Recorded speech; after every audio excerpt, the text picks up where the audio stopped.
A 72-year-old man stood at the gates of an orphanage in Surulere, Lagos, watching two children play in the dirt, completely unaware that he was staring at his own bloodline.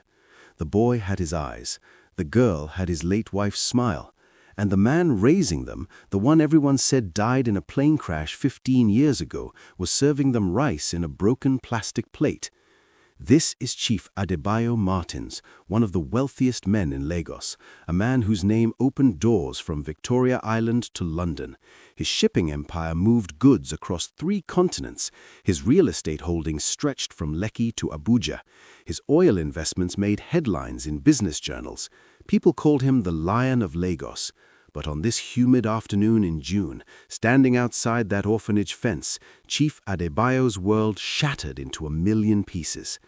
If you enjoy thrilling African stories, don't forget to like, subscribe, hit the notification bell, and tell us where you are watching from. Your support means the world to us. Let me take you back to understand how we got here, because this story doesn't start with wealth, it starts with silence. The kind of silence that fills a mansion when everyone you love is gone. Chief Adebayo lived in a palatial estate on Banana Island, marble floors imported from Italy, crystal chandeliers that cost more than most people earn in a lifetime, a fleet of black SUVs parked in his compound, guards at every entrance, housemaids moving like ghosts through hallways that echoed with emptiness. 15 years ago, he had a wife, Comfort, the love of his life. They built everything together, from nothing to empire, and they had one son, one precious son named Cheety. Cheety was brilliant, sharp mind, kind heart. He studied engineering in the United States and came back with dreams of building schools in rural Nigeria. Chief Adebayo wanted him in the family business. They argued, father and son, old ways versus new ideas. The argument grew bitter. Words were said. Terrible words, the kind you can never take back. Chidi left the mansion that night. He said he needed to clear his head. He took a small chartered plane to Port Harcourt for a conference on rural development. The plane never made it. Somewhere over the Niger Delta, it went down. No survivors, the report said. No bodies recovered. Just debris scattered across the water like broken dreams. Chief Adebayo buried an empty coffin. His wife Comfort couldn't handle the grief. She died 6 months later. Heart attack, the doctors said, but Adebayo knew better. She died of a broken heart. In 1 year, he lost everything that mattered. The mansion became a tomb. The silence became unbearable. He threw himself into work. More deals, more money, more success. But every night, he came home to empty rooms and the ghost of his son's last words to him. 15 years passed like this. The Lion of Lagos grew older, lonelier, harder. People respected him, feared him, but nobody truly knew him anymore. He attended parties and gave speeches. He cut ribbons and signed checks. But behind the walls of his Banana Island estate, he was just a father who never got to say sorry. Now, here's where the story takes a turn nobody saw coming. Chief Adebayo had a lawyer named Benson. Benson handled his estate planning, his will, his legal affairs. One afternoon, Benson came to the mansion with unusual news. There was a matter that needed the chief's attention. A small orphanage in Surulere was about to be shut down. The land was valuable, developers wanted it, but there was a complication. The orphanage was run by a man who had no legal papers, no documentation of ownership, just a claim that the land belonged to his family. The man's name was listed as Emmanuel Okafor. He'd been running the orphanage for 12 years, taking care of abandoned children with almost no resources. Benson explained that if the chief wanted the land for development, it would be easy to push this Emmanuel person out. No papers meant no case. But something made Chief Adebayo pause. Something in the story felt familiar. He asked Benson more questions. How old was this Emmanuel? Where did he come from? Benson didn't have many details, just that Emmanuel appeared in Surulere about 12 years ago, kept to himself, took in street children, lived in poverty despite the valuable land he occupied. Chief Adebayo made a decision that surprised even himself. He told Benson he wanted to see this orphanage in person before making any decisions. Benson thought it was unusual. Why would a billionaire waste time visiting a run-down orphanage in Surulere? But he arranged it anyway. That's how Chief Adebayo found himself standing outside the orphanage gates on that June afternoon. The building was nothing special. Old concrete walls, rusted zinc roof, a small compound with red dirt and a few scattered toys. Through the fence he could see children, maybe 8 or 9 of them, different ages, playing, laughing, living. And then he saw him. A man in his late 30s, thin, very thin, wearing a faded shirt and torn trousers, moving among the children with gentle hands and a quiet smile. The man was serving food from a large pot, rice and stew. Not much, but he made sure every child got a portion. There was something about the way he moved, something about his profile when he turned to the side. Chief Adebayo's chest tightened.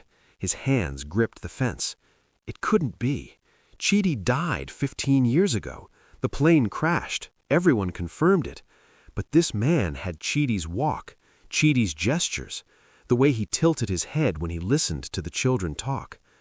Then 2 children ran up to the man, a boy about 9 years old and a girl maybe 7. They called him Papa. The man knelt down and hugged them both.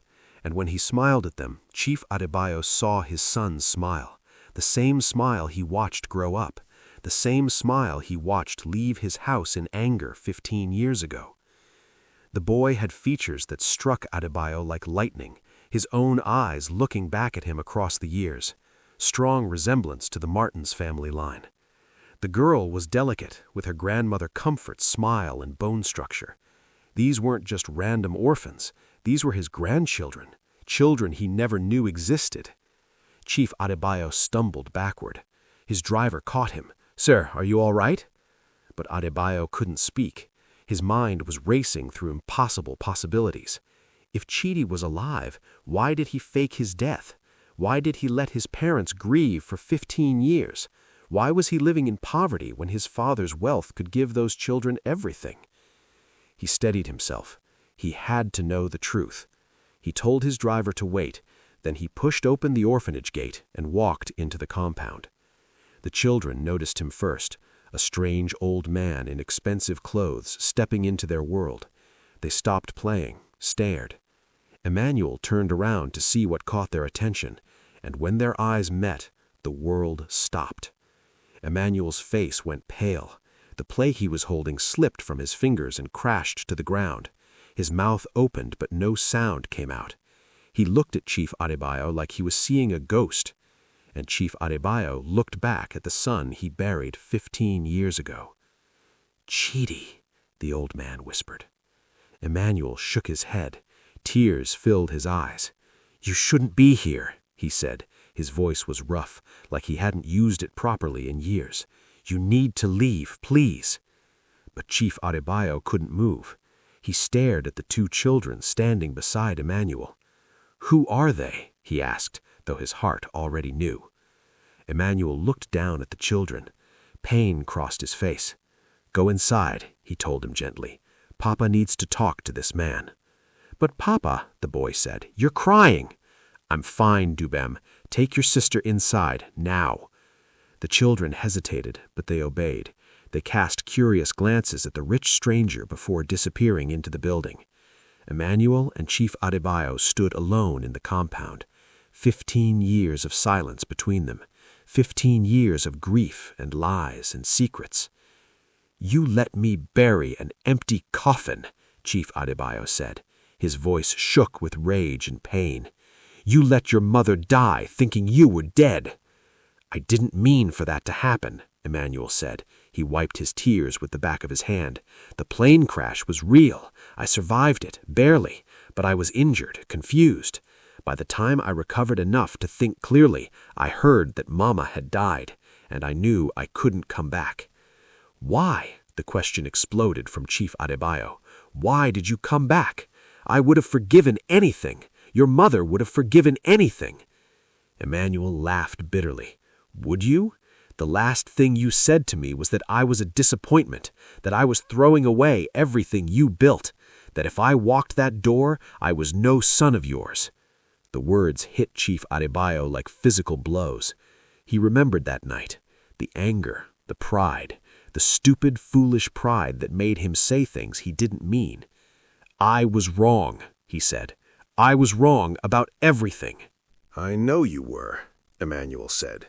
"But by the time I figured that out, it was too late. Mama was gone, and I had these children." He gestured toward the building where Dubem and his sister had gone. Their mother died giving birth to the second one. She was my wife. We met after the crash. She saved my life, actually, pulled me from the wreckage, nursed me back to health in her village. We fell in love. We had Dubem. Then we had Amara. And then she died, and I had nothing except these 2 children and a promise I made to her." "What promise?" Chief Adebayo asked. "That I would never go back to the life of wealth and privilege. She made me see that I was running away from you, but I was also running towards something, a purpose, helping children who had nothing. She worked with orphans in her village. She taught me what real wealth looks like. It's not in bank accounts. It's in the lives you touch, the children you save." Emmanuel's voice broke. "When she died, I kept her promise. I came to Lagos. I used the last of what I had to start this place. I took in children nobody wanted, street children, abandoned children. I gave them what I never gave you, my time, my attention, my love." Chief Adebayo felt like he was drowning. Every word from his son's mouth was a revelation and a condemnation. "So you chose poverty over your own father?" "I chose purpose over guilt," Emmanuel said. "Every day I wake up here, I'm paying back the years I wasted being angry at you. Every child I feed is a chance to be the parent I wish I'd been to you before we fought." "That doesn't make sense," Chief Adebayo said. "You don't have children before we fought. Dubem and Amara came after." Emmanuel smiled sadly. "I meant the parent I wish you'd been to me, and the parent I wish I'd let you be." The confession hung in the air between them. Chief Adebayo looked around the orphanage, really looked at it, the cracked walls, the thin mattresses he could see through an open window, the pot that Emmanuel had been serving from, nearly empty now.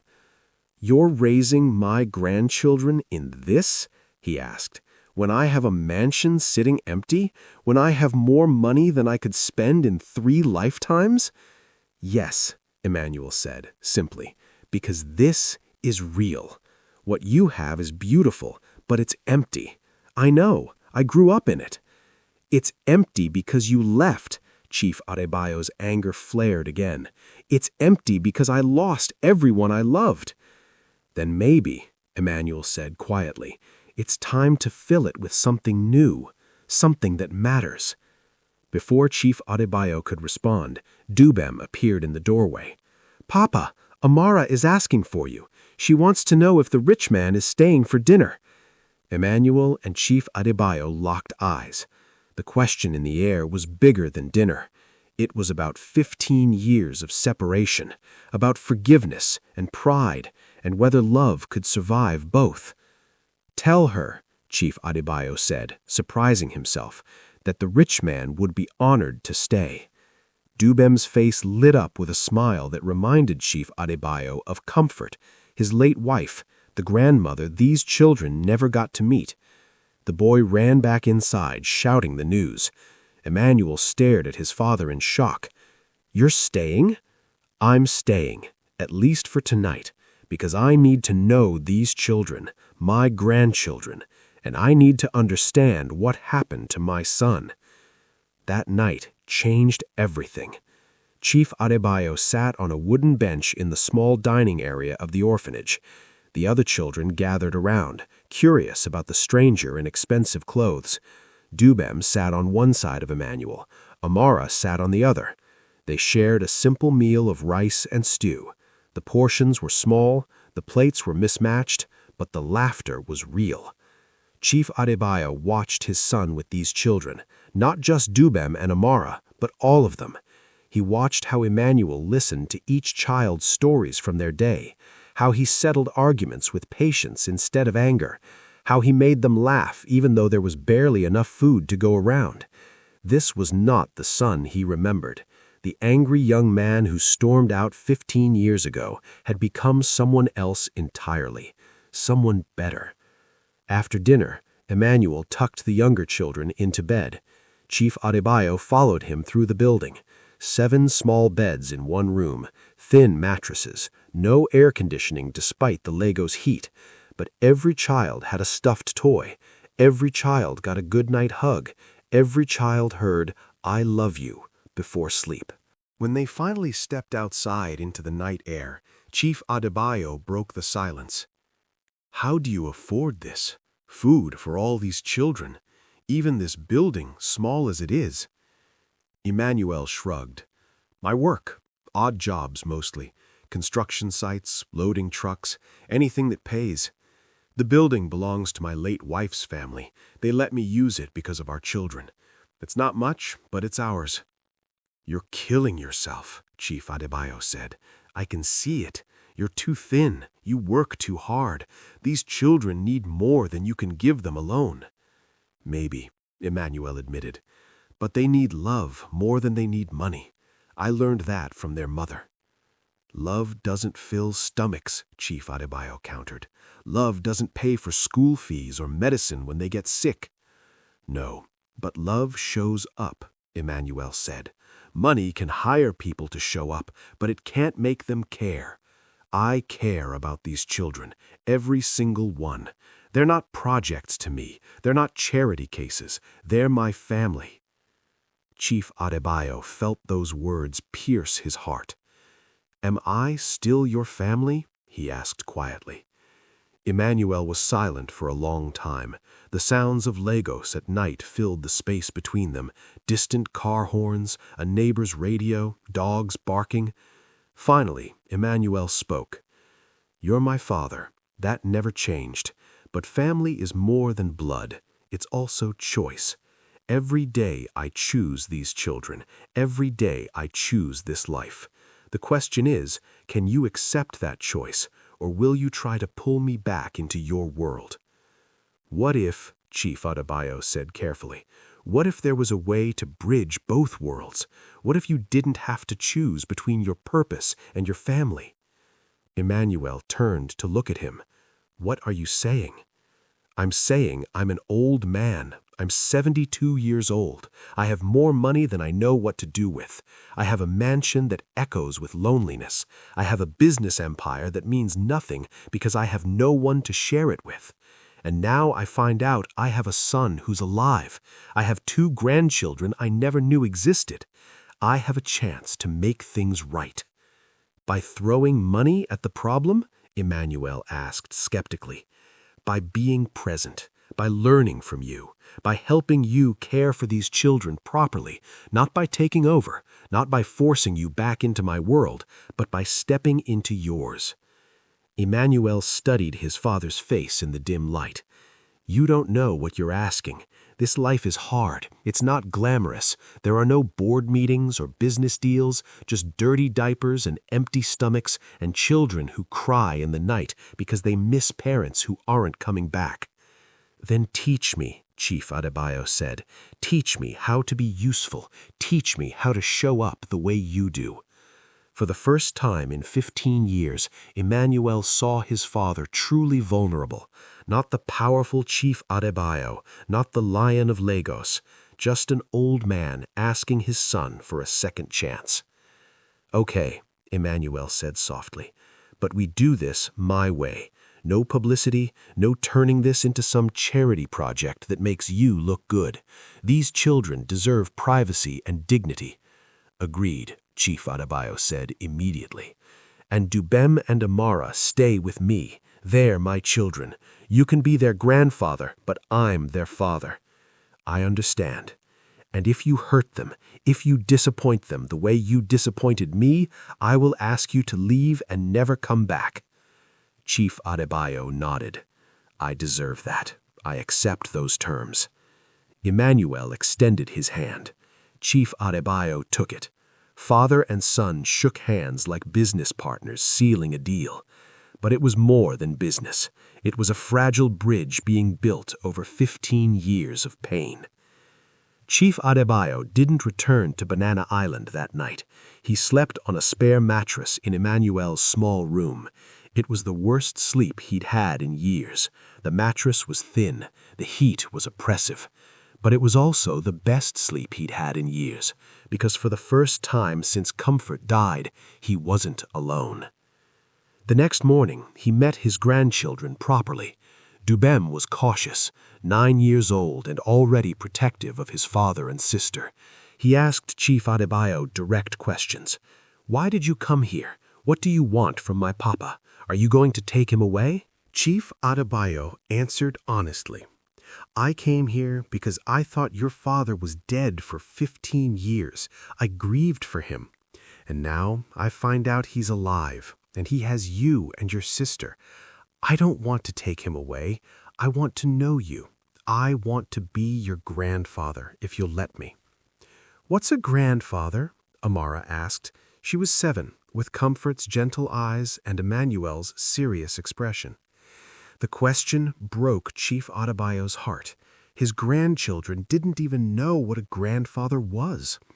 "A grandfather is your father's father," he explained, "like how your papa takes care of you. I'm supposed to take care of him, but I didn't do a very good job of it before. I want to try again." Amara considered this. "Papa says everyone deserves a second chance if they're truly sorry." "I am truly sorry," Chief Adebayo said, "more sorry than you can imagine." "Then okay," Amara said simply. "You can be our grandfather." Dubem wasn't convinced so easily. "What do grandfathers do?" he asked. Chief Adebayo thought about it. He had no practice at this, no experience. His own father died when he was young. "I think grandfathers tell stories," he said, "and they help however they can, and they love their grandchildren very much." "Can you tell us a story now?" Amara asked. So Chief Adebayo told them about their grandmother Comfort. He told them about how she was the smartest woman he ever met, how she helped build his business from nothing, how she loved flowers and planted gardens everywhere she went, how she would have absolutely adored them both. By the end of the story, he was crying. Amara climbed into his lap and hugged him.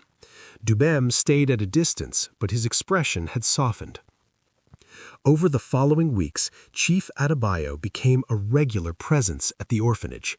He came every morning. At first, the other children were scared of him, the rich man in fine clothes who arrived in a black SUV. But Emmanuel introduced him simply as grandfather, and slowly the children accepted him. Chief Adebayo learned their names, their stories. Tunde, who was abandoned at a hospital. Blessing, whose parents died in a car accident. Chiamaka, who ran away from an abusive uncle. Emeka, who lost his family in a flood. Each child carried scars. Each child needed love, and Chief Adebayo learned how to give it. Not with money at first, though he desperately wanted to write checks and fix everything. Emmanuel wouldn't let him. Presence before presence, he insisted. So Chief Adebayo showed up. He helped serve breakfast. He listened to the children's chatter. He played simple games with them in the compound. One afternoon, Dubem was struggling with his homework, mathematics. Chief Adebayo sat beside him. "I was good at numbers when I was your age," he said. "May I help?" Dubem looked at him suspiciously, but he nodded. They worked through the problems together. Chief Adebayo was patient in a way he'd never been with Cheety. When Dubem got frustrated, he didn't criticize. He encouraged. "Try again. You're smart. You can figure this out." When Dubem finally solved the problem on his own, his face lit up with pride. "I did it!" "You did it," Chief Adebayo confirmed, and he felt a swell of joy he hadn't experienced in years. This was what he'd missed with his own son, these small moments, this patient guidance, this celebration of small victories. Amara was different. She was affectionate and trusting in a way that terrified Chief Adebayo. She would climb into his lap without hesitation, ask him to braid her hair, tell him secrets about her friends. She called him Grandpa within the first week. One evening she asked him, "Grandpa, why don't you live here with us?" The question caught him off guard. "Because I have a big house far away," he said. "Is it lonely there?" she asked, with a child's insight. He couldn't lie to her. Yes, very lonely. "Then you should live here," she said, matter-of-factly. "Papa says nobody should be lonely. That's why we have so many people in our house." Her simple wisdom made him smile. "Maybe you're right," he said. But living at the orphanage wasn't practical. Chief Adebayo still had business to run, meetings to attend, an empire to manage. He started bringing work to the orphanage instead, sitting in the small courtyard with his laptop while children played around him. Benson, his lawyer, was confused by this new arrangement, but Chief Adebayo didn't care what people thought anymore. The real transformation happened gradually. Chief Adebayo started noticing things. The roof leaked during rain. The children shared school uniforms because there weren't enough to go around. The medical supplies were almost non-existent. The food supply ran dangerously low by the end of each month. He approached Emmanuel carefully. "I know you said no publicity, no grand gestures, but can I make some practical improvements? Fix the roof, buy proper beds, stock the medical cabinet?" Emmanuel hesitated. His pride wrestled with the children's needs. Finally, he nodded. "Small changes, nothing that draws attention, nothing that changes the spirit of this place." "Agreed," Chief Adebayo said. So the improvements came quietly. A repair crew fixed the roof one weekend. New mattresses appeared. The medical cabinet was stocked. The kitchen got better equipment. But Emmanuel still cooked the meals. The children still did their chores. The routine stayed the same. What changed was the security, the certainty that there would be enough. The children stopped going to bed hungry. They stopped worrying about school fees. They had shoes that fit and uniforms that were clean. And Chief Adebayo discovered something he never expected. He was happier, more fulfilled. He'd spent 40 years building wealth, and it had made him powerful, but not content. Now, watching Amara smile because she had her own school shoes, watching Dubem confidently raise his hand in class because he'd had a good breakfast, Chief Adebayo felt rich in a way money never accomplished. But this peace was about to be tested, because Lagos is a city where nothing stays secret for long, and a billionaire spending his days at an orphanage in Surulere doesn't go unnoticed forever. The story broke on a Monday morning.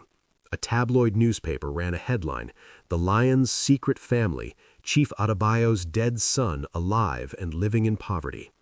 Someone had talked, maybe a neighbor, maybe one of his staff, maybe just a journalist doing their job. The article was sensational and partially accurate. It mentioned Cheety, it mentioned the orphanage. It raised questions about why a billionaire's grandchildren lived in poverty.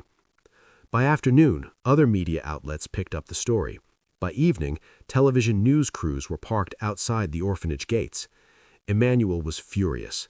"I told you this would happen," he said to his father. "I told you we couldn't trust this." "I didn't say anything," Chief Adebayo protested. "I kept my word." "Then who did?" Emmanuel demanded. They never found out for certain, but the damage was done. The orphanage became a circus, reporters shouting questions, cameras flashing. The children were scared and confused. Dubem became protective, standing between his father and the journalists. Amara cried and hid inside. Chief Adebayo made a decision. He called a press conference. If the story was already out there, he might as well control the narrative. Emmanuel didn't want him to do it. "This is exactly what I was afraid of. You're going to turn this into a spectacle." "I'm going to tell the truth," Chief Adebayo said. "I'm going to protect you and the children. Trust me." The press conference was held at Chief Adebayo's office building in Victoria Island. Every major news outlet in Lagos attended. Cameras lined the walls. Reporters filled every seat. Chief Adebayo stood at the podium, looking older than his 72 years, but also stronger. I'm here to address the rumors about my family. Yes, my son Cheety is alive. 15 years ago, he survived a plane crash that I believed killed him. He chose to remain in hiding for personal reasons that I'm learning to understand and respect. Yes, he has 2 children, my grandchildren, Dubem and Amara. Yes, he runs an orphanage in Surulere that cares for abandoned children. The reporters erupted with questions. Chief Adebayo raised his hand for silence. Let me finish. There are those who question why my grandchildren live in what you call poverty. But I've spent the last 2 months learning something important. Poverty is not about the size of your house or the car you drive. Poverty is about lack of love, lack of purpose, lack of meaning. My grandchildren are not poor. They are rich in ways that matter. They have a father who shows up every day. They have siblings who care for each other. They have purpose and meaning. He paused, gathering his thoughts. The real question you should be asking is not why my son lives the way he does. The question is why I lived the way I did. I had everything money could buy. A mansion, a business empire, power, influence. But I lost my son because I valued those things more than I valued him. I lost my wife because grief filled the emptiness where family should have been.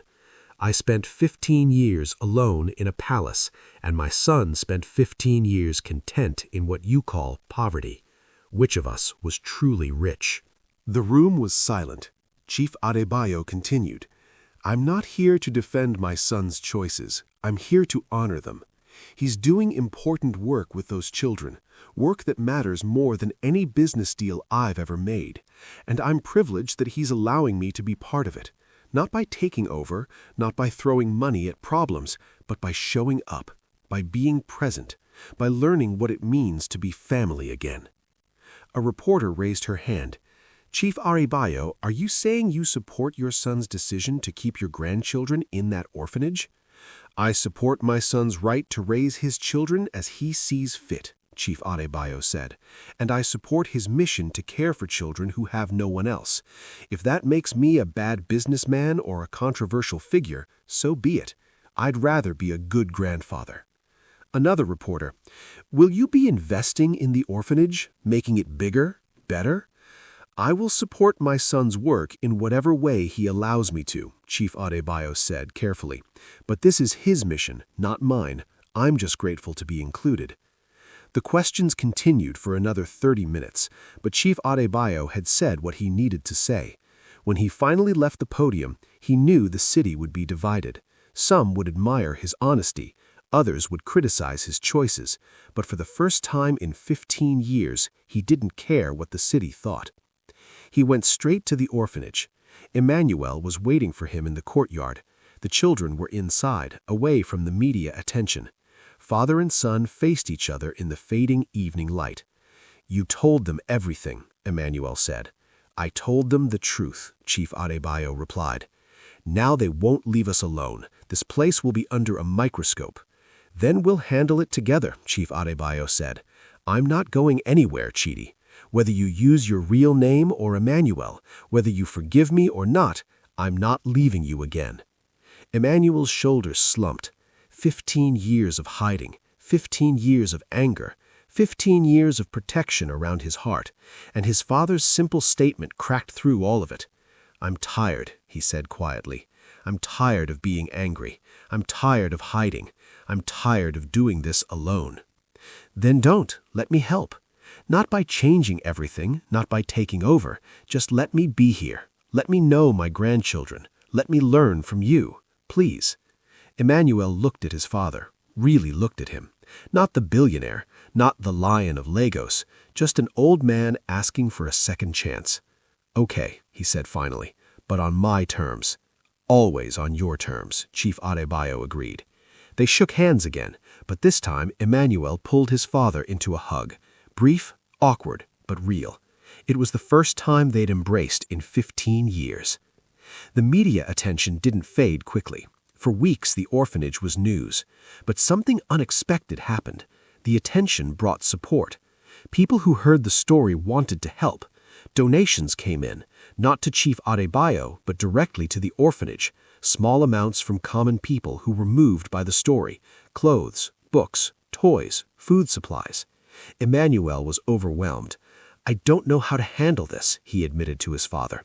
"Then let's figure it out together," Chief Adebayo said. They established a proper structure, a foundation to manage the donations. Benson helped with the legal work, doing it pro bono out of respect for what was happening. The orphanage was registered, properly documented, but Emmanuel remained in charge. His vision, his rules. Chief Adebayo took a step back from his business empire, not completely, but significantly. He appointed trusted managers to handle day-to-day operations. He attended fewer board meetings. He spent more time in Surulere. His colleagues thought he'd lost his mind. "You're throwing away everything you built," one business partner said. "No," Chief Adebayo replied. "I'm finally building something that matters." Dubem slowly warmed to his grandfather. It happened over math homework and bedtime stories, over shared jokes and quiet conversations. One evening, Dubem asked, "Grandpa, why did you and Papa fight?" Chief Adebayo was honest. "Because I was foolish. I thought I knew what was best for him. I thought money and power were the most important things. I was wrong." "But you're rich. Rich is good, right?" "Rich is a tool, like a hammer. A hammer can build a house or break a window. It depends on how you use it. I used my wealth to build walls between me and the people I loved. Your father is teaching me how to use it to build bridges instead." Dubem thought about this. "I think I understand." "You're smarter than I was at your age," Chief Adebayo said. "Smarter than I was at any age, really." Amara's relationship with her grandfather was simpler. She loved him completely and without reservation. She would run to greet him every morning, show him her drawings, ask him to play games. One day, she made him a birthday card, even though it wasn't his birthday. Inside, she'd written in careful letters, "I love you, Grandpa. Thank you for loving us." Chief Adebayo kept that card in his wallet. On hard days, he would take it out and read it, a reminder of what really mattered. But the biggest change was in the mansion on Banana Island. Chief Adebayo made a radical decision. He invited Emmanuel and the children to visit, not to live there, but to see it, to understand where he came from. Emmanuel was reluctant. "I don't want the children getting used to that kind of luxury." "I don't want to hide my life from them either," Chief Adebayo said. "Let them see both worlds. Let them understand that neither is better or worse, just different." So one Saturday, Emmanuel brought Dubem and Amara to Banana Island. The children's eyes went wide when they saw the mansion, the grounds, the pool, the cars. "Grandpa, you live here alone?" Amara asked. "I did," Chief Adebayo said. "It was very lonely." They toured the house. The children were polite but overwhelmed. Too many rooms, too much space, too much silence. By the end of the visit, Amara whispered to her father, "Can we go home now? This place is too quiet." Emmanuel smiled. Chief Adebayo heard the comment and felt both sad and strangely proud. His granddaughter preferred their cramped orphanage to his palace. She chose noise and family over luxury and isolation. She was wise beyond her years. Before they left, Chief Adebayo showed them one special room, Chidi's childhood bedroom. He'd kept it exactly as it was 15 years ago. Posters on the walls, books on the shelves, a single bed with a blue blanket. Emmanuel stood in the doorway, frozen. "You kept it." "I couldn't let it go," Chief Adebayo admitted. "It was all I had left of you." Emmanuel walked around the room, touching things, remembering. Dubem and Amara watched quietly, sensing the weight of the moment. "I wasn't a bad son," Emmanuel said finally, "and you weren't a bad father. We just didn't know how to talk to each other." "We're learning now," Chief Adebayo said. "Yes," Emmanuel agreed, "we are." As months passed, a new rhythm developed. Chief Adebayo spent mornings at the orphanage, afternoons handling essential business, evenings back with the family. The children called him Grandpa now, All of them, not just Dubem and Amara. He became part of the furniture, part of the family. He learned each child's story, their fears, their dreams. Tunde wanted to be a doctor. Blessing loved to sing. Chiamaka was brilliant at science. Emeka could fix anything mechanical. Chief Adebayo started thinking about their futures, not in a controlling way, but in a grandparent way. How could he help these children reach their potential? He talked to Emmanuel about it. What if we set up scholarship funds for when they're ready for university? Emmanuel considered it. As long as they choose their own paths, no pressure, no expectations. Agreed, Chief Adebayo said. I've learned that lesson. The orphanage became known across Lagos, not as a charity case, but as a model, a place where love and structure created stability for children who'd known neither. Other organizations asked Emmanuel to speak, to share his approach.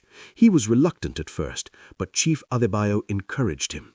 Your mother would be proud of you, he told his son. She always believed in helping people. She would love what you've built here. Emmanuel's eyes filled with tears. I wish she could have met them, Dubem and Amara.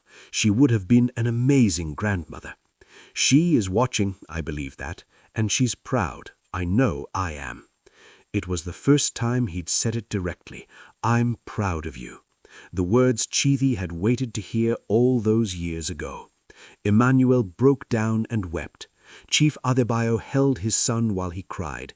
15 years of grief and loss and missed opportunities pouring out, but also relief, also healing, also hope. On Emmanuel's 40th birthday, Chief Adebayo threw him a small party at the orphanage.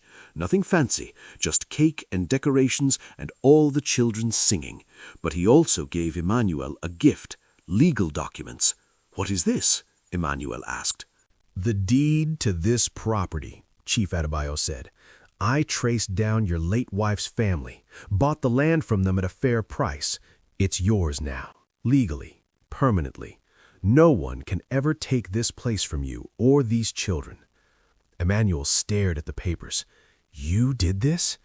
It's your life's work, Chief Adebayo said. It deserves security. You deserve security. Emmanuel hugged his father. Tight, long. Thank you, he whispered. Thank you for respecting what I'm trying to do here. Thank you for letting me be part of it, Chief Adebayo replied. Dubem, now 10 years old, was becoming a young man, serious, thoughtful. One evening he asked his grandfather, When I grow up, what should I do? Should I be rich like you or poor like Papa? The question made Chief Adebayo smile. Your Papa isn't poor, not in any way that matters, but I understand what you're asking. Here's what I've learned. Being rich or poor isn't the point. The point is what you do with what you have. Your father has time and love. He gives it freely. I have money and influence. I'm learning to give it wisely. You'll have your own gifts. Use them to make people's lives better. That's all that matters. How do I know what my gifts are? Dubem asked. You're already showing them, Chief Adebayo said. You're protective of your sister and the other children. You're smart. You ask good questions. Those are gifts. The world needs people who protect others and think clearly. Whatever you choose to do, you'll be good at it because you have a good heart. Dubem thought about this. Grandpa, will you help me learn about business? Not to be rich, but to understand how things work. Chief Adebayo's heart swelled. I would be honored to teach you anything you want to learn. And so began another relationship, grandfather and grandson, teacher and student. Chief Adebayo taught Dubem about economics, about trade, about how businesses operate, but he also taught him about ethics, about responsibility, about using power wisely, the lessons he wished he'd understood earlier in his own life. Amara, meanwhile, was becoming a little artist. She drew constantly, pictures of her family, pictures of the other children, pictures of her late mother, based on Emmanuel's descriptions. Chief Adebayo commissioned a professional art teacher to visit the orphanage once a week, not to push Amara, but to nurture her gift. Every child deserves to explore their talents, Chief Adebayo told Emmanuel. Emmanuel agreed. As long as they're never pressured, let them be children first. Always, Chief Adebayo promised. 2 years after their reunion, the orphanage was thriving. More children had been taken in. A proper school program was established. Medical care was regular and thorough. But the spirit of the place remained the same. Emmanuel's spirit. Love first. Structure second. Money was a tool, not a goal. Chief Adebayo had changed too. He was healthier, happier, more at peace. He still ran his business empire, but it no longer defined him.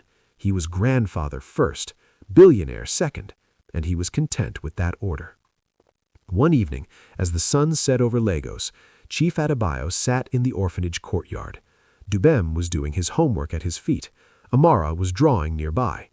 Emmanuel was inside, putting the younger children to bed.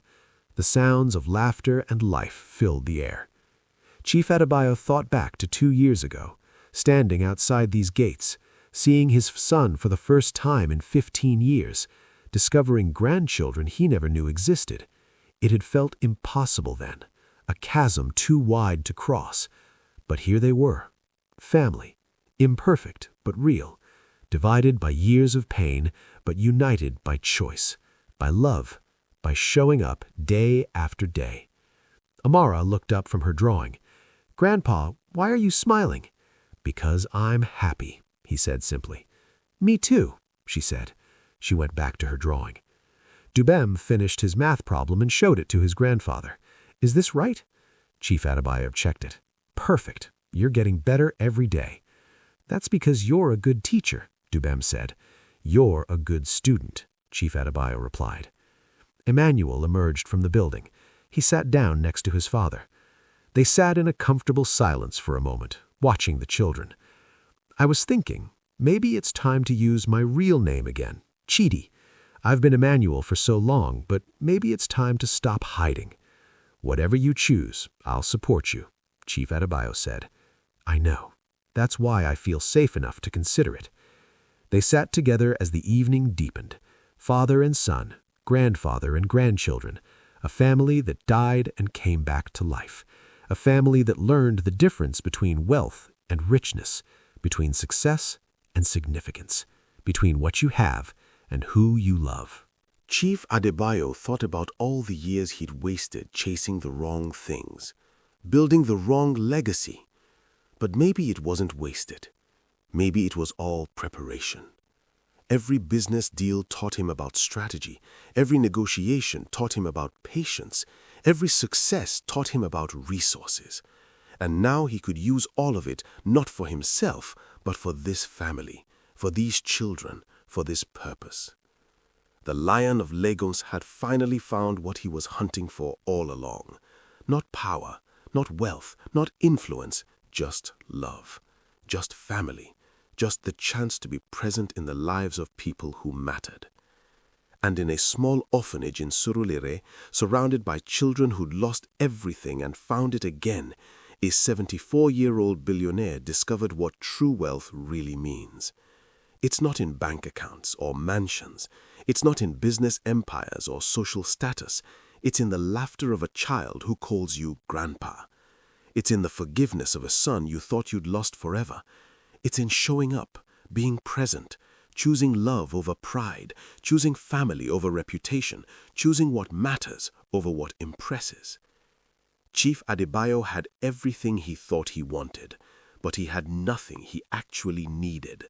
Until the day he found his son alive, until the day he met his grandchildren, until the day he learned that the best investment isn't in stocks or real estate, it's in people, in relationships, in love that shows up day after day, even when it's hard, especially when it's hard. As the stars came out over Lagos, Dubem asked his grandfather a question. "Grandpa, when you die, who gets all your money?"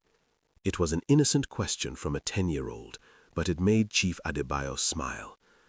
"Well, that's for lawyers to figure out, but I'll tell you what I really want to leave behind. I want to leave behind children who know they're loved. I want to leave behind a family that chose to forgive. I want to leave behind proof that it's never too late to change. That's the legacy that matters." "That's a good legacy," Dubem said seriously. "Yes," Chief Adebayo agreed. "Yes, it is." And in that moment, sitting in a humble orphanage courtyard, Chief Adebayo understood something profound. He'd spent his whole life trying to build something that would outlast him, something that would make people remember his name. But the real legacy wasn't his business empire or his wealth. The real legacy was right here, in Dubem's serious eyes, in Amara's joyful smile, in Chidi's dedicated heart, in every child in this orphanage who would grow up knowing that someone fought for them, someone showed up, someone cared. That was immortality. That was success. That was everything. If this story touched you, let us know in the comments and tell us where in the world you're watching from. We'd love to hear your thoughts. Please share what you learned in the comments below.